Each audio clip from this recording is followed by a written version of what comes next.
Have you ever just stopped to think about exactly how much sugar is hiding in your everyday meals? I mean, from that flavored yogurt you grab on your way out the door to the savory sauces you pour on your dinner, added sugar is just stealthily woven into everything we eat. But what actually happens if you pull the plug on all of it for a whole month?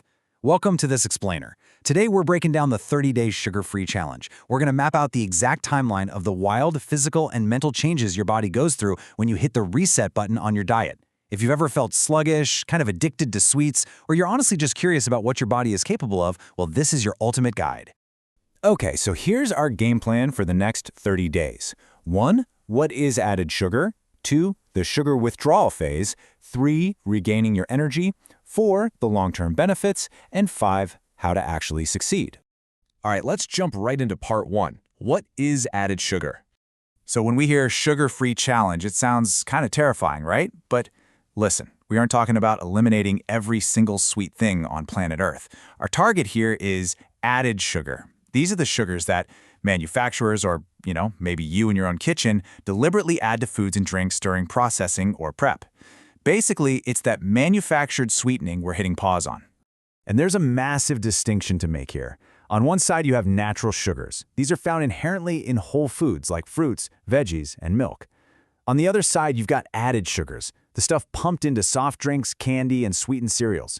Look, our bodies absolutely need glucose to function, but your body absolutely thrives when it gets that glucose from natural sources because they come bundled with fiber and vitamins rather than the heavily processed, empty calories of added sugars. So where exactly is all this added sugar lurking? Well, some of these are super obvious. Candy, cookies, ice cream. We fully expect sugar to be in there. But look further down this list. Sweetened coffee and tea, packaged snacks, energy drinks. Guys, even your quote-unquote healthy morning breakfast cereal can sometimes contain just as much added sugar as a literal dessert. It's hiding in plain sight in incredibly common everyday items. Let's move on to Section 2, the sugar withdrawal phase. Now, if you've ever tried to quit sugar before and completely crashed and burned by day 2, seriously, do not beat yourself up. This is exactly why. Your brain has literally become accustomed to regular sugar intake. It's been bathed in these constant dopamine spikes, and it expects them. So when you suddenly cut that supply off, you aren't just facing a lack of willpower. No, you are facing a true physical challenge. Your brain is rebelling because a very real chemical dependency is being broken. And this is where the challenge really hits you.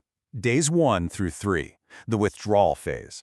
You are likely going to experience strong cravings, headaches, irritability, deep fatigue. Your mood is going to swing all over the place, and you'll probably have a really hard time concentrating. It hits you fast, and it hits you hard. The symptoms are intense purely because your body is frantically demanding its usual quick fix of manufactured glucose.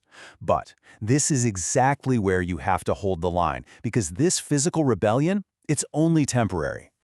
Which brings us perfectly to Section 3, regaining your energy. Okay, so over the course of the next month, spanning week 1 through week 4, your body is going to systematically heal and transform. Now, the exact changes you notice will depend a little bit on what your diet looked like before you started, but for most people, this month-long timeline tracks a profound shift. You go from struggling with withdrawal to stabilizing and finally to really thriving. Let's break down the first half of that timeline. Week 1. As you push past those first few rough days, you actually start to see fewer energy crashes. Your concentration comes back online, and you suddenly have this beautifully consistent energy throughout the day, without those brutal mid-afternoon slumps. And this stability perfectly sets you up for week 2, because by the second week, something amazing happens. Your actual cravings begin to drop off. You'll notice way less desire for sugary drinks and significantly better overall appetite control. Basically, you are finally getting off the sugar roller coaster. All right, Section 4, the long-term benefits. By week 3, the changes become highly visible. You'll often begin to see some gradual weight loss and reduced belly fat. But the internal changes, they're just as impressive. We're talking significantly less bloating and vastly improved digestion. Your gut is quite literally healing itself. Then, contrast that with week 4. This is where you unlock those holistic, full-body health improvements. We are talking deeper, uninterrupted sleep, noticeably clearer skin, a totally stable mood, and a sharp, dialed-in focus. By the end of these 30 days, both your physical and mental states have undergone a complete reset. And honestly, The absolute most crucial takeaway here is beautifully summarized by a single phrase from our source material: greater enjoyment of natural sweets. As you push through this month, your taste buds literally recalibrate, without that overwhelming constant blast of manufactured sweetness dulling your senses. A simple piece of fruit suddenly tastes like the absolute best dessert you've ever had. It's a profound physiological and psychological shift where your body adapts to genuinely crave and love the taste of whole, natural foods again. It's a total game changer. So, let's wrap this up with Section 5, how to actually succeed. Pulling this off really comes down to logistics and preparation. First up, you have got to read labels. It's absolutely your best defense against all those hidden sugars we talked about earlier. Second, try to prepare your meals at home. This way, you control exactly what goes into your food and you completely bypass the sneaky processed sugars you find in restaurant meals.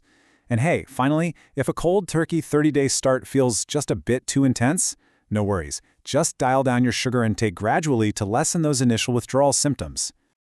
To round out your prep, you're going to want to keep this dietary toolkit on hand. First, drink plenty of water. It's basically a cheat code for naturally combating cravings and fatigue. When you do need a hit of sweetness, deliberately choose whole fruits. And most importantly, build your meals around protein and fiber. Eating high-protein and high-fiber meals is hands down the best way to stay full, stabilize your appetite, and comfortably survive those early cravings without ever feeling like you're depriving yourself. So we've seen the hidden traps, that notoriously tough 3-day withdrawal, and the incredibly rewarding 4-week transformation that follows. You've got the roadmap, you know the science, and you have the tools. So we're going to leave you with one final question to chew on. Are you ready to give up added sugar for the next 30 days? Just think about what your body could feel like exactly 1 month from right now. Thanks so much for joining us for this explainer, and we'll see you next time.